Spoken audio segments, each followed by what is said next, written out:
those practices, those scrimmages, the competitive nature of the group, did that show itself in those when you guys were playing against one another? Oh, absolutely. It was the only way to be. It was the only way to gain your respect and show what you were about on the court, because that's what mattered the most. You always wanted the respect from your peers and your teammates.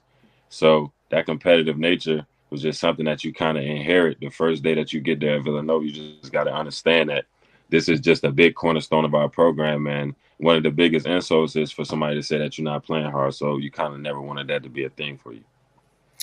Now, Knicks fans will want me to ask this, but I'm going to preface this by saying, Knicks fans, I'm sorry. As long as Sean Marks is running the Nets, and I think he'll be running the Nets for the foreseeable future, he's not trading Mikal Bridges to the Knicks. So it's not happening under Marks.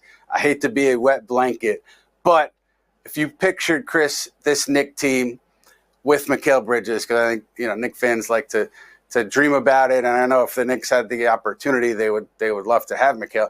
If you pictured this team with Mikal, what would they be like in the league, and where could they go? I mean, I think we can all just say that we know that they would make a deep run in the playoffs, just because having all those Villanova guys, they have a certain sense of core values that they built in college that they're just going to hold themselves to a certain standard. So adding Mikal to that mix is only going to make it that much better. You know what I mean? Because he's a tremendous player. He competes at a high level.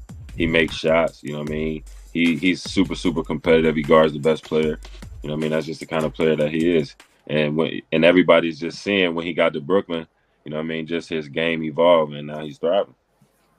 I think, look, let's see what happens with Brooklyn in the offseason. They're going to be, I think, aggressive on trying to get other top players there, and the head coaching search is going to be interesting, but don't turn the page on Bridges and the Nets at the moment, because they could turn that thing around quickly depending on this summer. But in the here and now, Kris, you look at Donte DiVincenzo. I want to ask you about him, just what did you think about him as a teammate in Nova? Anything surprise you about his shooting this season, because it's been lights out?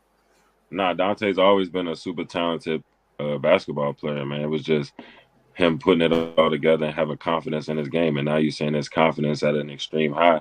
And now his game is just thriving. He's in a great groove.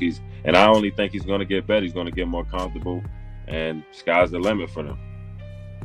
And the three, Dante, Jalen Brunson, Josh Hart, all under contract for several years here. So the Nova Knicks are not going anywhere. Kris, I want to close here. These guys are playing for seeding in the East. We don't know where they're going to end up and who they're going to be facing yet. But knowing what you know and seeing what they did last year, getting to the second round, what do you expect from the group going into this postseason?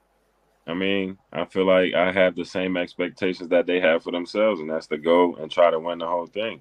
Anything short other than that is a disappointment. You know what I mean? If you ask them, I'm pretty sure the next time you see them, if you ask them, they aren't playing for, just to make it to the second round or make it to the conference finals. They want to go and try to win the whole thing. So selling them short, we're not about to do that. We got faith in them. We know that, they're playing great right now. They got to keep it up. But that's the standard, and that's what they hold themselves to as well.